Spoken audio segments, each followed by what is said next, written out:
Somente em Deus, ó minha alma, espera silenciosa, dele vem a minha salvação. Salmo capítulo 62, o verso 1. Muito bom dia, que esse seja um dia de muitas bênçãos para a nossa vida. Felizes estamos porque mais um dia nós podemos ver aqui o brilho do sol. O Senhor nos dá esse presente e temos a alegria de podermos começar com a palavra do Senhor nas mãos. O salmista Davi, no Salmo 62, o verso 1, ele já no Antigo Testamento fala: somente em Deus a minha alma espera, e espera silenciosa, dele vem a minha salvação. A compreensão do salmista Davi é que a salvação era exclusivamente na pessoa de Jesus Cristo, de Deus. Somente Ele é digno do nosso louvor, da nossa adoração. Não pode ser diferente nos dias em que nós estamos vivendo. Nós precisamos entregar a nossa vida nas mãos do Senhor e crer e confiar que somente dele vem o nosso refúgio, vem a nossa salvação, vem a nossa libertação. Quero convidar você nesse momento a ter nas mãos a palavra do Senhor, porque nós temos estudado o livro de Levítico. Como tenho aprendido com o livro de Levítico, como tenho compreendido a grandeza e a visão desse Deus para a nação de Israel, como de uma forma muito particular e pessoal Deus cuidou da nação de Israel como sendo um povo separado para viver os seus propósitos. E entendo que muitas verdades que estão aqui no livro de Levíticos são aplicadas e podem ser aplicadas para nós nos dias em que nós estamos vivendo. Creio que você deve ter aberto os seus olhos para a visão de como Deus é santo, de como Ele espera que nós nos relacionemos nesse patamar de santidade. É claro, entendendo que nós nunca chegaremos ao nível de santidade de Deus, mas todos aqueles que se colocam nas mãos do Senhor serão santificados pela presença dEle. Quero convidar você nesse momento a ter nas mãos a palavra de Deus no livro de Levíticos, capítulo 24, o verso 2. Ordena aos filhos de Israel que tragam azeite puro de oliva, batido para o candelabro, para que haja lâmpada acesa continuamente. Nós podemos claramente perceber que todo o livro de Levíticos é uma declaração de Deus para a nação de Israel. Deus entregou todo o conteúdo às mãos de Moisés para que Moisés entregasse aos sacerdotes e os sacerdotes teriam nas mãos a responsabilidade de orientar a nação de Israel. Era o desejo de Deus que a nação de Israel vivesse os seus ideais. Era o sonho do Senhor que a nação de Israel vivesse exclusivamente para cumprir os propósitos do Senhor. Eles alcançariam os patamares dessa terra porque Deus estaria à frente, conduzindo as suas vidas. Mas o capítulo 24, nós encontramos que aqui Deus estava trazendo orientações cerimoniais para o santuário, para cerimônias que aconteciam dentro do santuário terrestre. E Deus estava pedindo para que eles trouxessem azeite puro, para que pudesse alimentar o candelabro. O candelabro era a representação de luz, da presença de Deus constante dentro do santuário, no meio do seu povo. O candelabro jamais deveria ser apagado. Os israelitas, eles produziam azeite para consumo diário através de uma prensa, mas o azeite que era produzido para o candelabro não poderia ser produzido como se usava para o dia comum. O azeite para o candelabro era batido, as azeitonas eram de fato selecionadas, eram lavadas, tiradas as impurezas, as folhas, toda a sujeira, e depois então quando eles faziam esse abatimento, espontaneamente, naturalmente, brotava o azeite para ser alimentado o candelabro dentro do santuário. O método comum para o consumo diário produzia uma quantidade muito maior, mas o método de bater nas azeitonas para produzir o azeite produzia uma quantidade menor, mas com uma qualidade muito maior. Nós não podemos nos esquecer, para Deus sempre tem que ser o melhor. Jamais se esqueça disso. Em todas as áreas da nossa vida, quando nós nos voltamos para o Senhor, nós precisamos de fato ofertar para o Senhor o melhor que nós possuímos.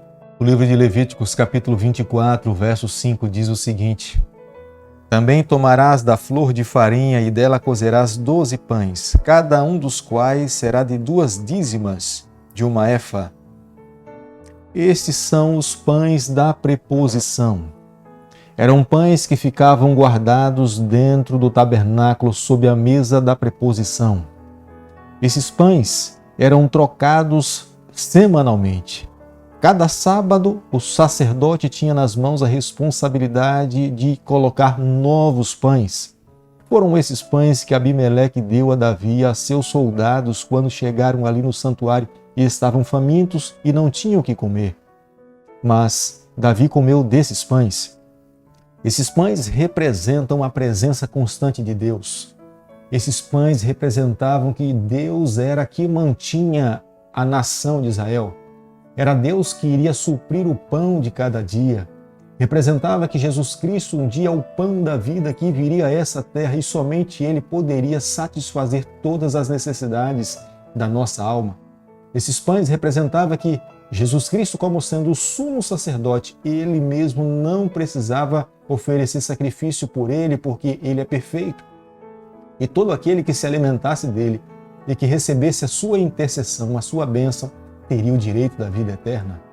Hoje, nos dias em que nós estamos vivendo, nós precisamos crer e nos alimentar diariamente desse pão que é o nosso Salvador Jesus Cristo. Somente Ele supre todas as nossas necessidades. Por mais que nós possamos ir por vários caminhos, tentando em várias filosofias humanistas e outras, tentando alimentar a nossa alma, nós jamais conseguiremos encontrar paz que nós encontramos no nosso Salvador. O livro de Levíticos, capítulo 24, o verso 10, trata de um problema que aconteceu dentro da nação de Israel. Veja, capítulo 24, o verso 10. Apareceu entre os filhos de Israel o filho de uma israelita, o qual era filho de um egípcio. E o filho da israelita e certo homem israelita contenderam no arraial. E quando os israelitas saíram do Egito, uma multidão de pessoas acompanhou o povo de Deus. Muitos egípcios aproveitaram a oportunidade para fugir e sair do Egito. E essas pessoas acompanharam o povo do Senhor. E alguns israelitas acabaram se casando com alguns egípcios. E aqui está o fato. Uma israelita, casada com um egípcio, teve um filho. E esse filho, esse rapaz, não poderia morar porque eram as orientações de Deus dentro do acampamento. Mas ele insistiu em querer morar, negligenciar as ordens do Senhor. E além de negligenciar, ele contendeu com as pessoas que estavam dentro do acampamento. E além de contender, ele blasfemou o nome do Senhor. Os israelitas pegaram esse rapaz, levaram a um lugar seguro e ficaram aguardando as orientações de Deus. Todos nós sabemos que na lei de Deus há um registro claro que nós não podemos usar o nome de Deus em vão. É blasfêmia. Algumas pessoas fazem juramento pelo nome do Senhor. Isso não é aprovado pelo céu, não é aprovado pelo Deus eterno. Deus não espera que o seu nome possa ser tratado de qualquer forma. Porque quando nós usamos o nome de Deus de qualquer maneira, nós estamos ofendendo o nosso relacionamento com o nosso Deus. E quando alguém, de qualquer maneira, se relaciona com esse Deus, menosprezando o poder, a majestade e a adoração que somente é devido a esse Deus, nós estamos ofendendo os nossos relacionamentos e a própria pessoa de Deus. E foi isso que esse rapaz fez. E Deus o sentenciou para que ele fosse apedrejado fora do acampamento. Esta punição dada por Deus a esse jovem, para os nossos dias, pode parecer muito severa, muito dura. O pensamento aqui não era simplesmente punir o rapaz, mas era trazer um parâmetro para a nação de Israel. Esse foco de blasfêmia não poderia se alastrar entre outras tribos e outras pessoas que estavam dentro da nação de Israel. Deus queria que eles olhassem para esse exemplo e pudessem levar em conta, temer, atentar, reconhecer a grandeza de Deus, a majestade do Senhor e agir para com o seu nome com respeito, que seriam para o benefício de toda aquela nação. Este era um código para os juízes, não um aval para a vingança pessoal. Deus queria que, de acordo ou com a gravidade do erro, é que se estabelecesse a punição, a pena para a pessoa cumprir. Deus não queria que fosse olho por olho, dente por dente. Esse não era o objetivo de Deus. Se cada pessoa que cometesse as suas falhas tivesse oportunidade de arrependimento, todos seriam criminosos e no momento da punição pediriam perdão e se arrependeriam dos seus erros.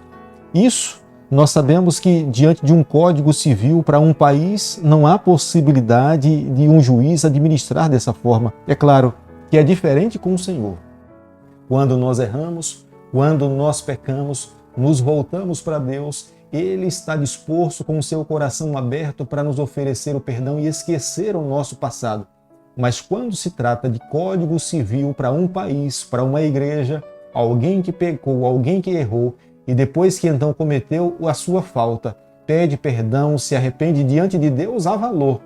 Mas não tem como um juiz ou um líder oferecer o perdão, deixar que ele não passe pela punição, porque se tomar essa atitude, todos aqueles que no futuro vierem a cometer o mesmo erro, irão pedir perdão, irão dizer que estão arrependidos e não haverá possibilidade de estabelecer justiça dentro de uma igreja ou dentro de uma nação.